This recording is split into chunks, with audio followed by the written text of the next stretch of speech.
Hello guys and gals, what's good with you? Welcome back to the JRPG Report. This is episode 131 of your weekly JRPG news podcast. My name is James Fisher.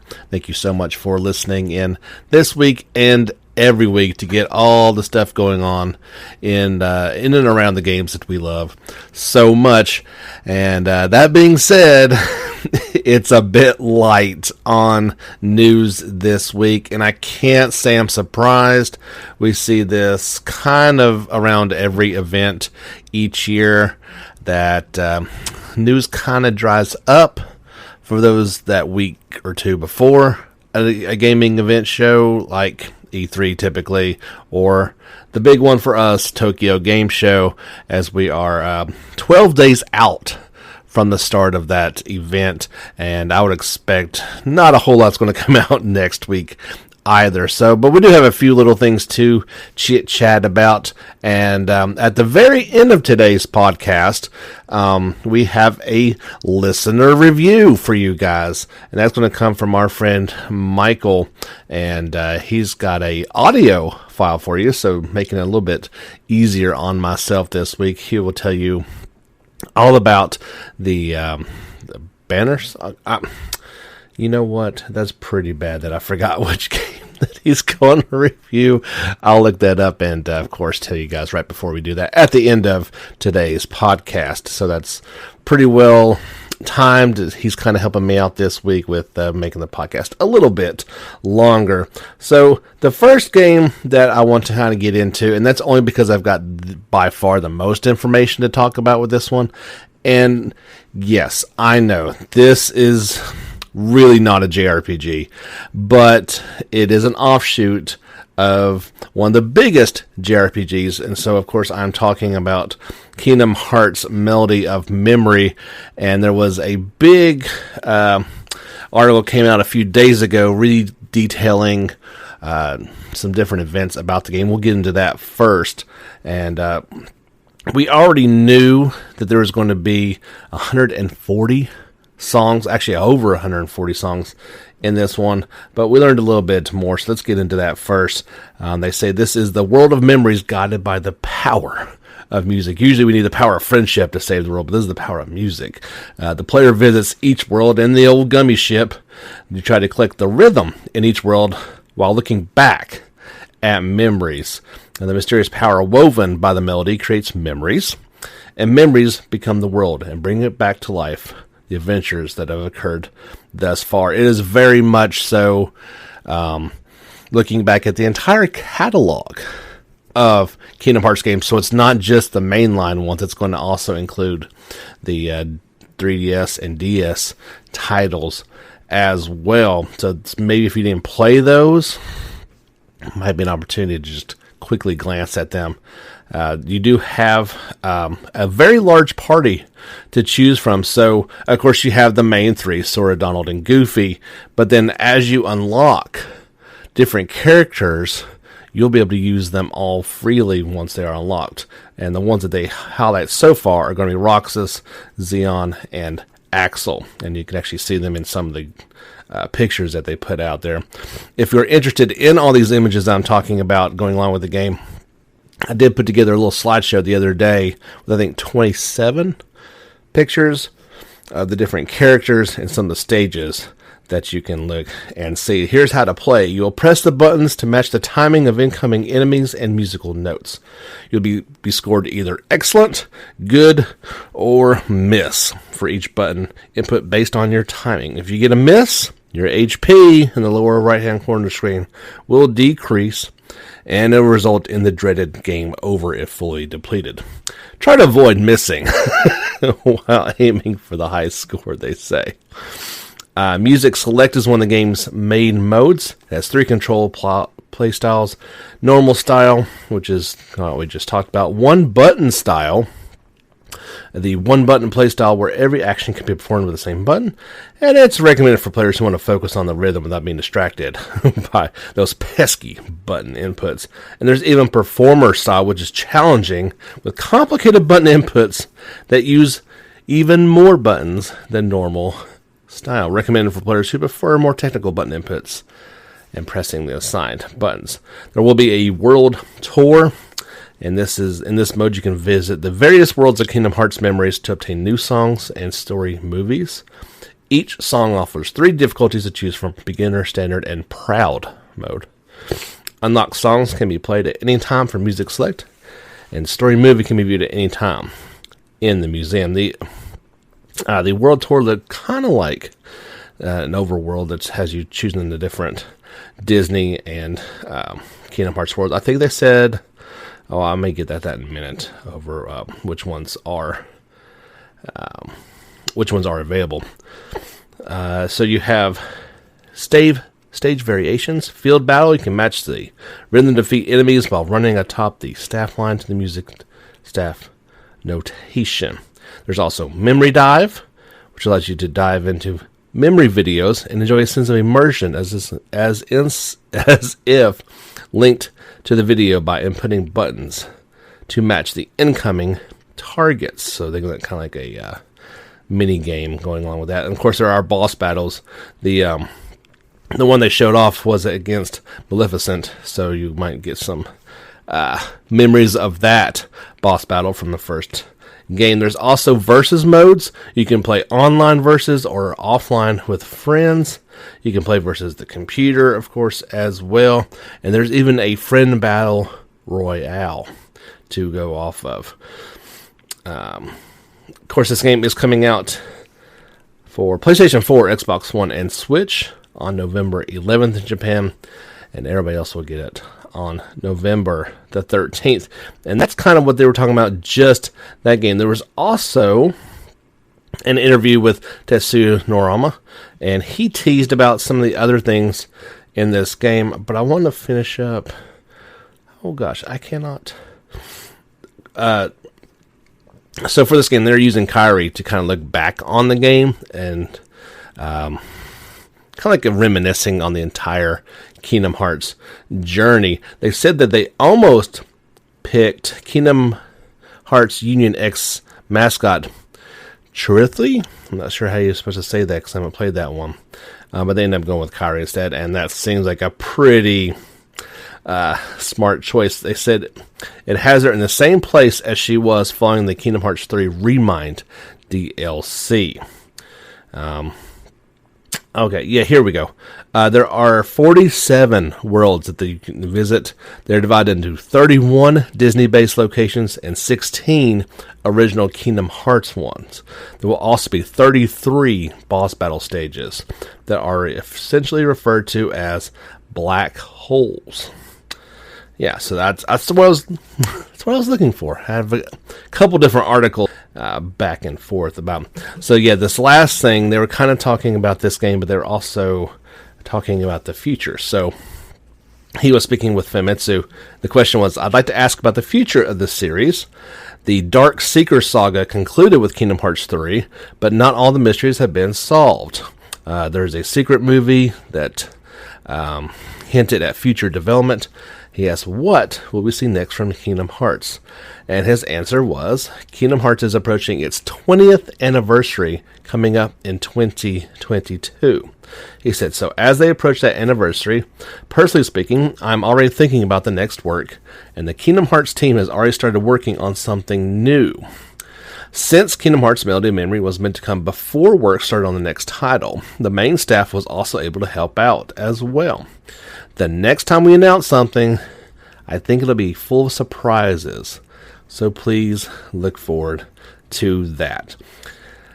Yeah, kind of a little bit of foreshadowing. I don't think there's anybody that thought that Kingdom Hearts was ending with Kingdom Hearts 3.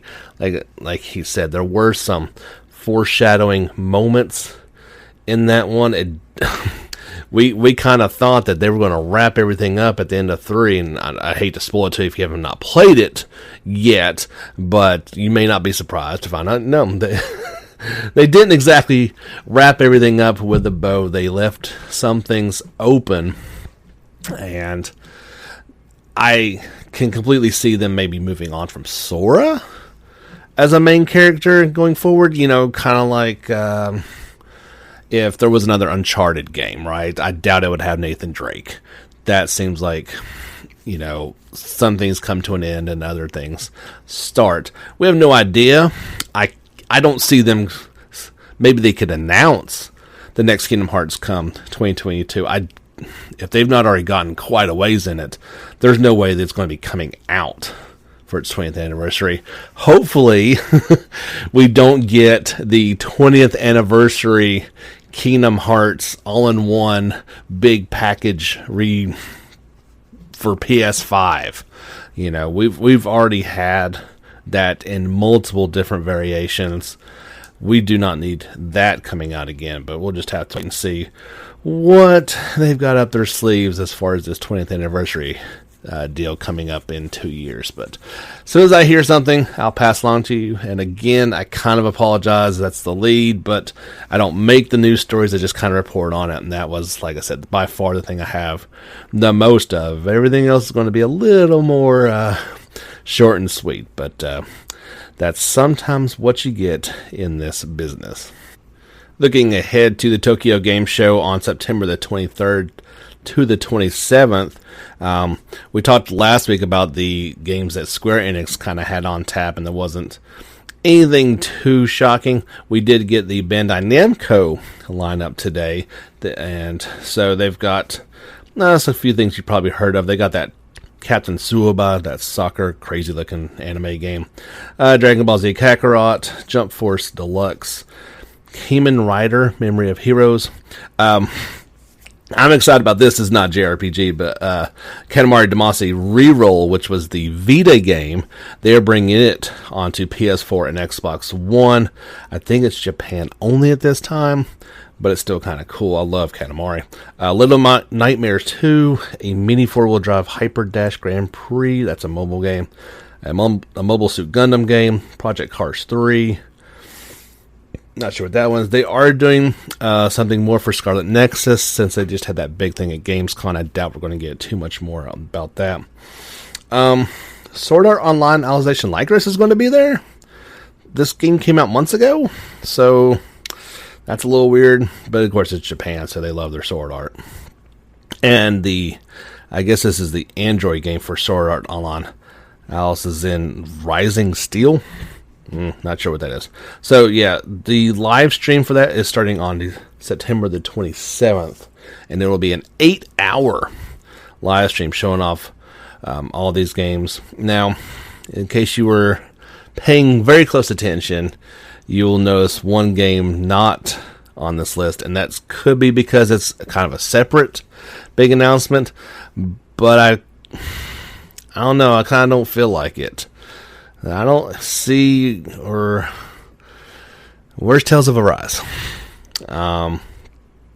Maybe it's just so large that they didn't put it in the lineup, and it is going to be a separate announcement, a separate deal. But the way Tokyo Game Show is all virtual this year, it doesn't make a lot of sense, and that at the same time, I don't know why it's not there in some way, shape, or form. That seems really, really odd, and I don't think we're going to have any clarification on what's going on until, may have to see just what happens, but it doesn't seem great. I'll put it that way. None too happy about the lack of that one being in there. Going on at the same time as Tokyo, or at Tokyo Game Show, there will also be Square Enix will host the Near TGS 2020 special programming. Quote, "We have a decent amount of new information special," unquote. That's going to go on September 24th. These guys like to have fun. I've always appreciated the Near developers and their sense of humor. This will actually have English subtitles on it as well, so that's pretty cool. And not to be outdone, 2 days later on the 26th will be the Near Staff Talk, the, quote, "mostly no new information special." So first, you get the, we have a decent amount of new info, and then we have the mostly no new information special 2 days later. That's good stuff. This will be available to watch on YouTube. Nanako, and Switch. The September 24th one, that's the decent amount of new info, will feature latest information on Nier Replicant, Nier Reincarnation, and Nier Automata. It is pre-recorded and subtitled in English, but the September 22nd one, with mostly known information, is a follow-up, but it sounds like that one's going to be more live, so your subtitles will be auto-generated on the fly to sometimes humorous effect by YouTube or Twitch. We'll see how that one kind of pans out. That's all the stuff I have for Tokyo Game Show. As we hear more coming up, we may not hear too much more, but anything else I hear, we'll pass on to you guys. That is, so it actually says TGS is going on from the 22nd, which is a Tuesday, until the 27th, which is a Sunday. We'll do that podcast on the 24th and hopefully have some things to talk about then. I may wait. Of course, most of these things go on later in the day, so maybe we'll have some good stuff to talk about. I may have to even do a weekend one to kind of wrap it up if anything else comes out. But this will be the place to turn to, and I'll give you guys every bit of JRPG news that comes out of this event here in a couple more weeks. Let's go ahead and take a brief pause here, have a word from Anchor, be back with the rest of today's podcast, episode 131. All right, friends, welcome back to the podcast. We got a few more fun things to talk about with you guys. Of course, don't forget to give us a like on Facebook, follow us on Twitter, and subscribe. All that fun stuff, like our videos on YouTube, all under JRPG Report. You can also support the podcast. At the bottom of this, there's a link either to do it through Anchor, or you can also go through Patreon. And I do thank you guys so much for those that choose to support this one each and every month. It's as little as $1 or $2. It makes a big difference and adds up, and kind of keeps me pumped up to want to do this each and every awesome week.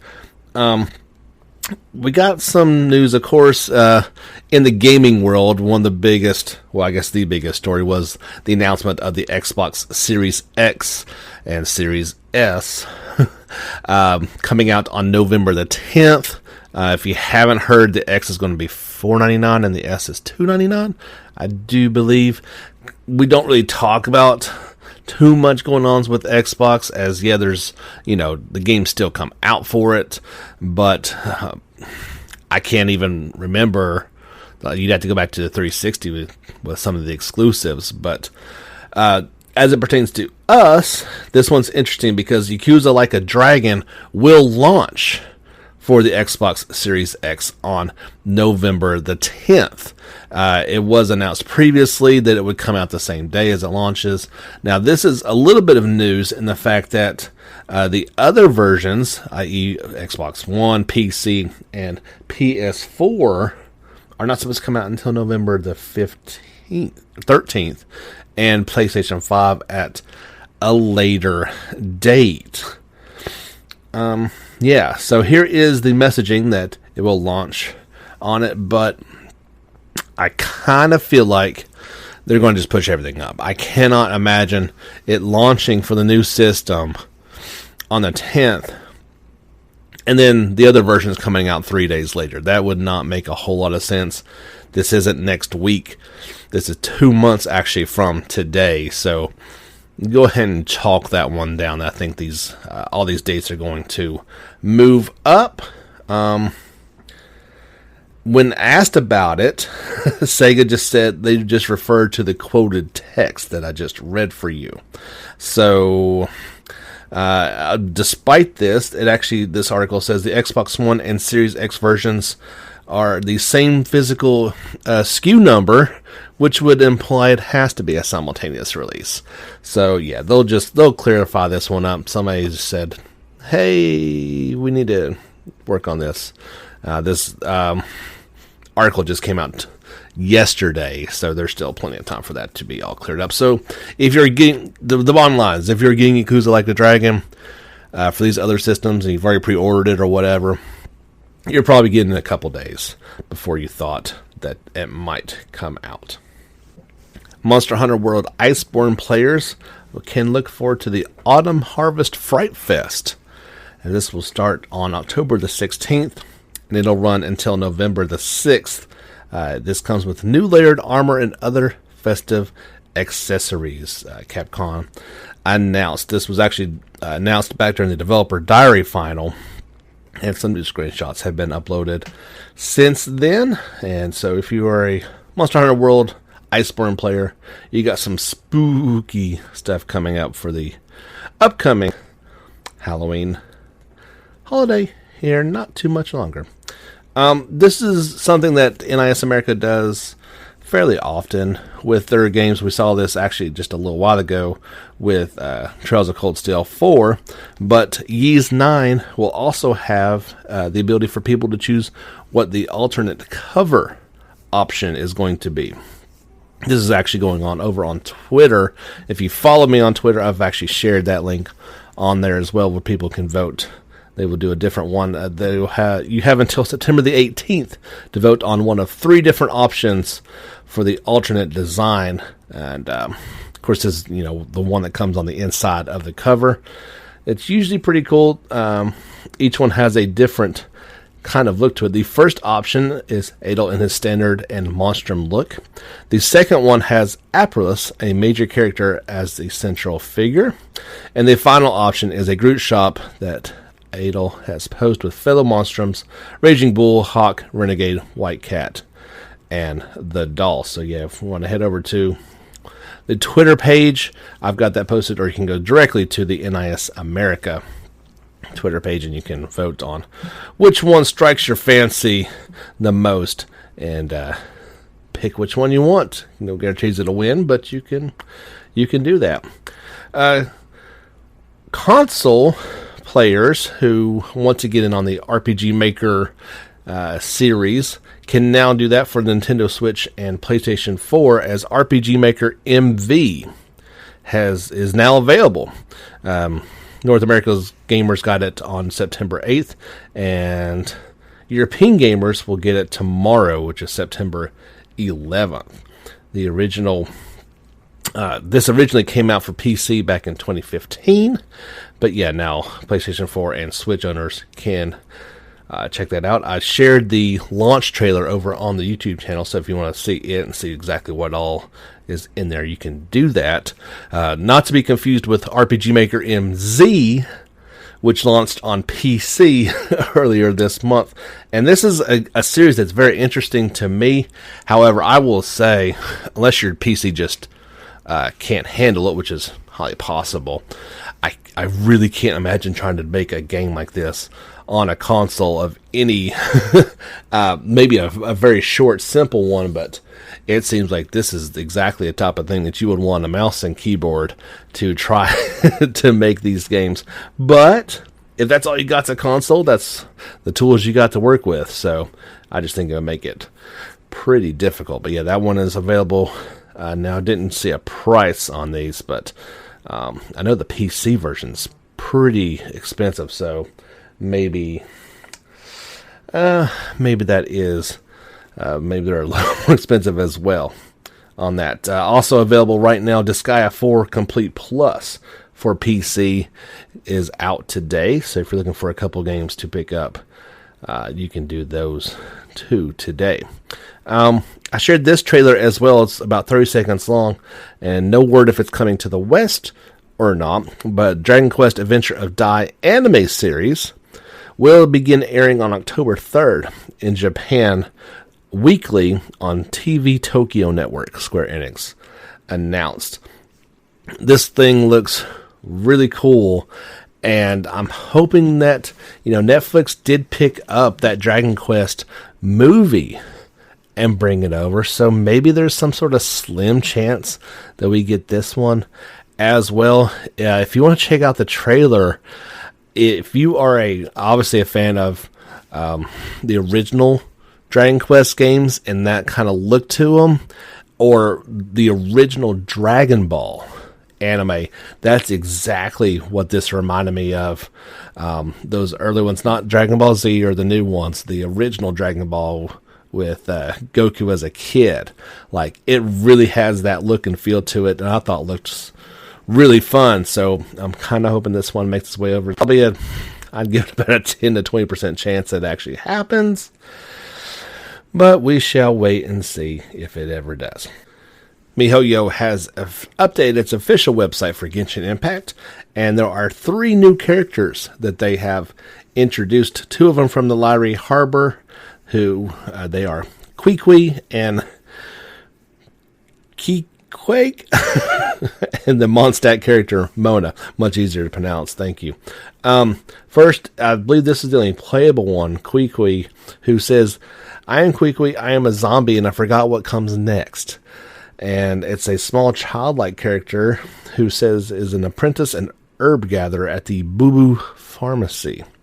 Blessed by the Adepte with a body that cannot die, this petite zombie cannot do anything without first giving herself the orders to do it. So that's an interesting character, and it looks like the only one that's going to be playable. Keequeg is... I'm not sure what she is supposed to be, but she's another, I believe, a non-playable character. At least I didn't see any GIFs or video of her that was playable. And then there is Mona from Mondstadt, and she is a mysterious young astrologer who proclaims herself to be the astrologist Mona Megis. I'm not sure what that means either. And so those are new characters for this one. Genshin Impact, of course, coming to PlayStation 4, PC, iOS, and Android on September the 28th, and Switch at some point in time. If you'd like to see the new demo for Queequeg called Icy Resurrection, you can check that out over on our YouTube channel, of course. An older game, and this one's just coming to Japan, so I don't know if it's coming west or not. It is called Crestaju. It came out back in 2001, a fantasy indie RPG. This one's getting new life and being brought back out again for the Nintendo Switch via the eShop on September the 17th in Japan for 3,000 yen. Developer Plisai and Shu announced. It has remastered graphics, a new voice cast, new scenarios, and background music, of course. They say this was about a 30-hour game, almost 20 years ago. And if you have heard of this one or want to check it out, there's a trailer for it. Again, I don't know if this one's coming to the West or not. They say it is a full-length fantasy RPG. Although created by a single person, its scenario takes 30 hours to clear and has strategic battle system, which made it quite popular in the early days of the internet. The Switch version of Crestaju is both a port of the original release and a high-definition remaster. Various elements have been added, from improved graphics to voiceovers, new scenarios, and background music. The battle scenes in particular are kind of interesting because it has a very zoomed out look to it, and that's probably a part to do with the original graphical limitations of this. So you have super small looking pixelated characters kind of on a zoomed out perspective. It's still turn-based and, bad guys on the left, good guys on the right. But, in particular, the spell effects it's zoomed out for a reason to kind of show these massive, big, giant spell effects. So I thought that was kind of an interesting thing. I hadn't really seen that before. Like I said, you're probably making up for some things in that department that you couldn't show too many details. But I'll let you know if this one ends up coming to the West or not.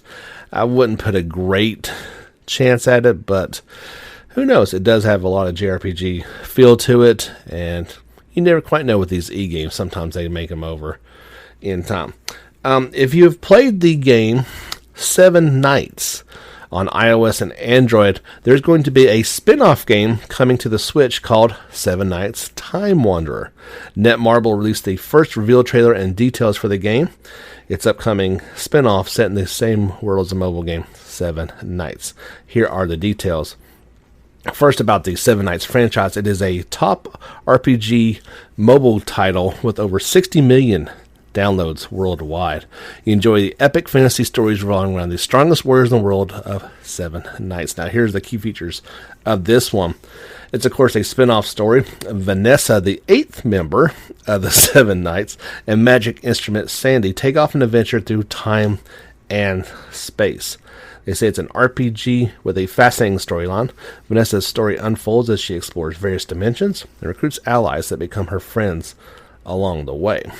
Characters with unique skills and stories. The game offers a selection of 15 playable characters. It has a dynamic turn-based battle system, real-time turn-based battles with elements and leverage system. Form a team of 5 characters with the most favorable skills and elements for each stage. There's also exciting additional content.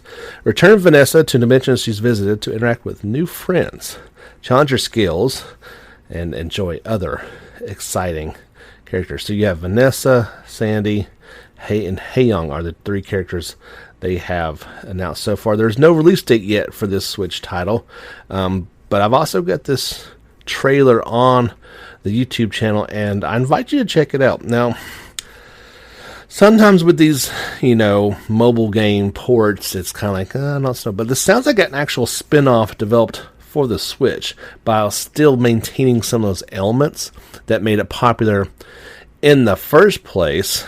And so kind of when you look at the original, what you see at first, like, yeah, that kind of does look like a mobile game, but then it kind of shows some of the battle scenes from this turn-based battle system, and it really looks kind of over the top and cool. I like kind of what it's showing off there, and we'll just have to wait and see if this pans out into a full-fledged RPG experience or not, or if it's kind of just like, yeah, maybe it should have stayed as a mobile title.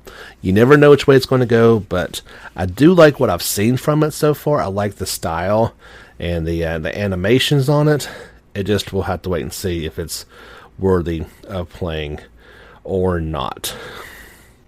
All right, everybody, that's going to do for all the news on episode 131. Thank you so much for checking us out. But before we get all the way done, we do have Michael's review of Banner of the Maid. I don't know why I couldn't think of that at the beginning of the podcast, but I'm going to turn it over to him, and then we'll say our goodbyes after we hear this really cool listener review, and I hope you guys enjoy it.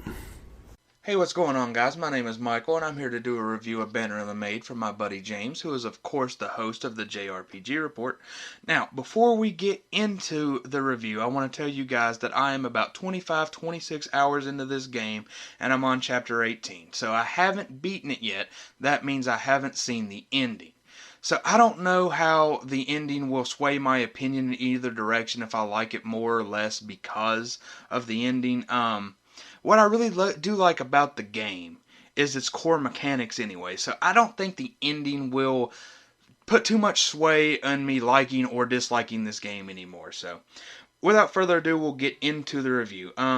I'll start the review off by telling you guys what the game is about. The game is about the French Revolution if it were to happen slightly different. Like, it adds in a little bit of reality and a little bit of fantasy mixed in with it. You play as Pauline Bonaparte, which is Napoleon's younger sister. And what you're wanting to do is get her to the highest rank officer in the army in which you can, like her brother was. To do that, you'll get some recruitable characters that you can get along the way, and some people that'll join just because they know you and your brother, and they want to be good with the Bonapartes. This game honestly reminds me a lot of Fire Emblem, and for somebody who loves Fire Emblem and strategy JRPGs just in general, it's very fun. So, to everyone that's played Fire Emblem, you guys know that it goes like this, basically. Swords beat axes, axes beat lances, and lances beat swords. So, and magic works well on everybody. Well, this game has a mechanic basically the same, which is something that I love because it's familiar and I already kind of get where it's coming from. In this one it goes, rifles beat muskets, muskets beat swords, swords beat sabers, and sabers beat rifles. Now, I don't really understand that much, considering the saber is just like a slightly different sword. Like, they're both swords. A sword and a saber are both swords, but a saber is slightly different. And, I'll take a rifle over a sword any day that I have to fight somebody. if they were to have a war right now, I would want a rifle instead of a saber, so that makes no sense. And of course, cannons on this game work well on basically everybody. Now, one thing about this game is it's hard. It can get very, very hard if you don't know what you're doing. Like, you have to watch what you're doing. I put it on general mode and said, okay, my Fire Emblem skills will get me through this. And to the most part, that worked out pretty well for me. But there were still some missions that just, beat me because I wasn't ready for some recruits to come in or some just random off-the-wall things to happen. But you gotta use your advantages. You can't let a musket person go out and fight somebody with a rifle. I know I'm not explaining it very well, and I apologize for that, but rifles do beat muskets. So say Pauline, she's a musket user. Say she goes up against somebody with a rifle. The advantage on this is significant. It is very, very significant. You do not want to have her fighting anybody with a rifle because 9 times out of 10 they will do large damage while she does basically 2 to 3 points worth of damage. It's not worth it. You need to use your advantages to your advantage, for lack of a better word. But it's the challenge in it that makes it fun for me. I don't like games where you can just breeze through it extremely easy, especially strategy games like this. I want a game that's going to be challenging, and this game is definitely like that. One of the cons about this game, though, for sure, is the broken English. You can tell that when they were dubbing it over, or they didn't dub it, but when they were translating it over, I apologize. When they were translating it over, they missed out a few words, but it's not like that big of a deal. Like, for example, one of them is a lot of the characters scream, "Let's crash them," whenever they go into battle. And you know that they're trying to say, "Let's crush them." You can use your context clues and put 2 and 2 together. It'll always equal 4. You know what they're trying to say. So it doesn't really take you out of the game that much, in my opinion. I know a lot of people will be upset by that, but me, not so much. I kind of find it, pretty funny, in my opinion. I've laughed at it a few times, so nothing bad there. That's kind of the only con I had. Wait, no, it's not. Another con that I definitely had in the game. Sorry, I don't have a script or nothing. I'm going off the top of my head. So bear with me, because this might sound like a little bit of rambling, but definitely another con that I had in the game is not knowing where the reinforcements come in at. They have a little thing telling you that, hey, look for the footsteps. That's where reinforcements will come in at. But, it's pixelated. It's an older style. It's nothing like a Persona. It's not new like that in any way. It's pixelized, and it's a great aesthetic. I really enjoy the aesthetic, but it's so hard to look for little footsteps on a map of pixels because the footsteps just never really showed up for me, and people just randomly came in. And I was like, well, where were the footsteps? Where was my sign of warning? I lost a couple of units that way, just not knowing that they were going to just ambush me from there. And another thing that is kind of a con, but also good, I guess you could say, in this game is when a unit dies in this one, they come back. But you lose a little bit of money that you would have made. For example, in one of my missions, I would have made $2,000 had I been able to complete it without losing any units, but I lost 2 units in that one to the ambush of, the opposition, and when I did that, I lost all of my money, so I got no money from that mission, which kind of sucks, considering you want to, upgrade your weapons, and you want to, promote your people to different classes, which is another thing, kind of like Fire Emblem, but I kind of wish they would have took a page from Fire Emblem where I could have made it to where when my characters die, they die, if I want it like that, like classic Fire Emblem did. I always choose classic because I'm like, man, it makes more of an impact on you. You feel like, hey, if I lose this character, it's on me. I love this character. I don't want to lose him. I better play as strategic as possible. Where in this game, there's a girl. Her name is Cosette. I'm sorry, I can't speak French, so pardon me there. And she is a really strong unit. But where I know that I'm just going to lose a little bit of money, I will send her into a patch with like 5 or 6 enemies and see if she can destroy them all. And if she dies, it's like, well, there goes $900, and I'll have Corset back at the end of this mission anyway. So, you know, you can be a little bit more reckless in this game for sure. But all in all, you know, it's not a bad game. 25, 26 hours into it, and I'd give it an 8 out of 10 in my opinion. It's one of those games where if you go into it with the expectations I had kind of lowish expectations. I was like, you know, it'll be a Fire Emblem knockoff. It'll be fun for a couple of hours, but I ended up loving it and thinking, hey, you know, this is more than a Fire Emblem spinoff. It's trying to do its own thing, which I can definitely respect. So, I hope you guys enjoyed the review, and I hope I did well for you. I'm sorry if it's a little bit too long, or, you know, if I rambled on too much. So, you know, if I do more of these in the future, hopefully it'll be more crisp.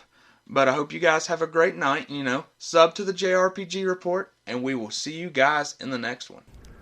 All right, thanks, Michael. We appreciate that. And, of course, if you guys want to do your own review, send it to me. Either you can just type it out. That's fine. I will read it. Or if you have the equipment and you would love to record your review instead, I'd be happy to play it. That's that much less work that I've got to do. I love that part. You know, Michael really, that's exactly what I'm looking for. We don't need a score or,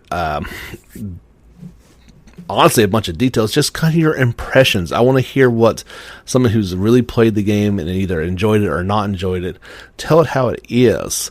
Like, we can all look up reviews for the game, that's fine, but I kind of want real gamers' perspectives on why they liked or did not like it. And the best part is what he said, they're both swords.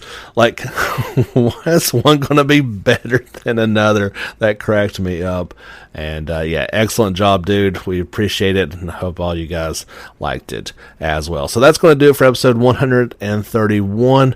I'll be honest, I don't know what I'm going to do for Sunday. I may just kind of skip this week, guys. I'm not sure, unless I get inspired and really want to throw something out there. We may just take a Sunday off. It is it is the start of the NFL season, so my mind is gone elsewhere, at least momentarily. But we'll be back next week for sure, next Thursday, with your regularly scheduled JRPG Report podcast. My name is James Fisher, and as always, thank you so much for checking us out.